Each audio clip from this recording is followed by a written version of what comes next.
Hello దోస్తులు, welcome back to our channel all in one vlogs. ఈ రోజు mothers day కాబట్టి అమ్మకైతే రెస్ట్ ఇచ్చి మదర్స్ డే స్పెషల్ గా బిర్యానీ చేసేద్దాం వచ్చేయండి. ఈ బిర్యానీకి ఎక్స్ట్రా టేస్ట్ వచ్చేదే ఈ మసాలాతోని. 4 లవంగాలు, 2 అనాస పువ్వు, 4 దాల్చిన చెక్క, కొన్ని నల్ల మిరియాలు తీసుకుని ఈ విధంగా ఫైన్ గా పౌడర్ చేసేసుకుని పక్కన పెట్టేసుకోండి. మనం చేసుకునేది ఫ్రైడ్ పీస్ బిర్యానీ కాబట్టి ముందుగా చికెన్ ని మ్యారినేట్ చేసుకుని పక్కన పెట్టేసుకుందాం. దానికోసం 1/2 కిలో చికెన్ తీసుకుని అందులో 2 table spoon salt, 1/2 table spoon పసుపు, అరచెక్క నిమ్మరసం, 1 టేబుల్ స్పూన్ అల్లం వెల్లుల్లి పేస్ట్ వేసుకుని ఒకసారి మంచిగా కలిపేసుకోండి. ఇక్కడితో మ్యారినేషన్ అయిపోయింది అనుకుంటున్నారా? లేదండి, అసలైన మ్యారినేషన్ ఇప్పుడే మొదలవబోతుంది. చికెన్ ని మొత్తం మంచిగా ఇలాగా కలిపేసుకుని తర్వాత అందులోకి మనం 2 టేబుల్ స్పూన్ కారం, మనం స్టార్టింగ్ లో ప్రిపేర్ చేసి పెట్టుకున్నాము కదా గరం మసాలా, అది కూడా 1 టేబుల్ స్పూన్ యాడ్ చేసుకుని అందులోనే 1 టేబుల్ స్పూన్ చికెన్ మసాలా కూడా వేసుకుని కొంచెం కసూరి మేతి కూడా క్రష్ చేసుకుని వేసుకున్నాను. తర్వాత అందులోకి 2 టేబుల్ స్పూన్ ఆయిల్ కూడా వేసుకుని మొత్తం అంతా మంచిగా మిక్స్ చేసుకోండి. ముక్కలన్నింటికి మసాలా పట్టేలాగా ఈ విధంగా మిక్స్ చేసేసుకున్నాక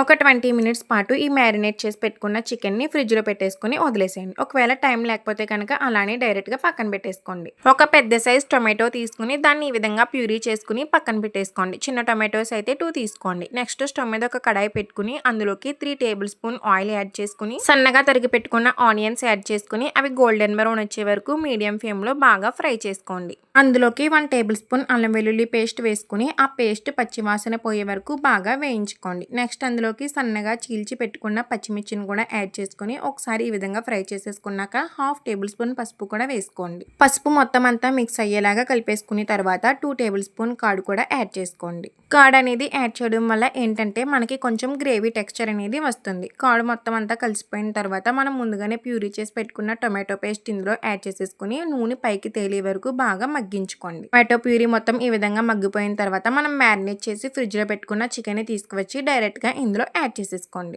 చికెన్ మొత్తం ఒకసారి ఈ విధంగా కలిపేసుకుని ఒక 5 మినిట్స్ పాటు మీడియం ఫ్లేమ్ లో లిడ్ పెట్టేసుకుని వదిలేసేయండి. 5 మినిట్స్ తర్వాత లిడ్ తీసి చూస్తే చూసారా చికెన్ అనేది కొంచెం సాఫ్ట్ గా కుక్ అయ్యి అందులో ఉండి వాటర్ మొత్తం ఎలా బయటకి ఇంకిపోయినాయి. మనకి ఇక్కడ చికెన్ ఇంకా కంప్లీట్ గా కుక్ అయిపోలేదు. చికెన్ ఇంకా కుక్ అవ్వాలి. ఈ లోపు మనం పక్కన స్టవ్ మీద బాండీ పెట్టుకుని రైస్ ప్రిపేర్ చేసేసుకుందాం. పక్కన స్టవ్ మీద ఒక బాండీ పెట్టుకుని అందులో 2 టేబుల్ స్పూన్ ఆయిల్ వేసుకున్నాక హోల్ బిర్యానీ స్పైసెస్ అన్ని వేసుకుని ఒకసారి వేయించేసుకోండి. నెక్స్ట్ అందులోకి 1 టేబుల్ స్పూన్ అల్లం వెల్లుల్లి పేస్ట్ అని సన్నగా తరిగి పెట్టుకున్న కొత్తిమీర పుదీనా కూడా యాడ్ చేసుకుని బాగా ఫ్రై చేసుకోండి. తర్వాత అందులోకి మనం ఒక అరగంట ముందుగా కడిగి నానపెట్టుకున్న బాస్మతి రైస్ ని అయితే యాడ్ చేసేసుకోండి. రైస్ యాడ్ చేసిన వెంటనే వాటర్ పోసేయకుండా ఒకసారి విధంగా గరిటతో కలపండి. అలా కలపడం వల్ల ఏంటంటే ఆ ఫ్లేవర్స్ అనేవి రైస్ కి మంచిగా పట్టుకుంటాయి. నేను చూపిస్తున్నాను చూడండి. నేనైతే ఆ గ్లాస్ తో 1 గ్లాస్ రైస్ తీసుకున్నాను కాబట్టి 1.5 గ్లాస్ వాటర్ అయితే యాడ్ చేసుకున్నాను. మనం దేంతో అయితే రైస్ తీసుకుంటామో దానికి 1.5 క్వాంటిటీతో వాటర్ యాడ్ చేసుకుంటే సరిపోతుంది. రైస్ ఒక 80% కుక్ అయిపోయిన తర్వాత మనం ఫ్రై చేసి పెట్టుకున్న చికెన్ ని అందులో యాడ్ చేసేసుకుని పైన కొత్తిమీరతో గార్నిష్ చేసేసుకుని ఒక 10 మినిట్స్ పాటు మీడియం ఫ్లేమ్ లో లిడ్ పెట్టేసి వదిలేసేయండి.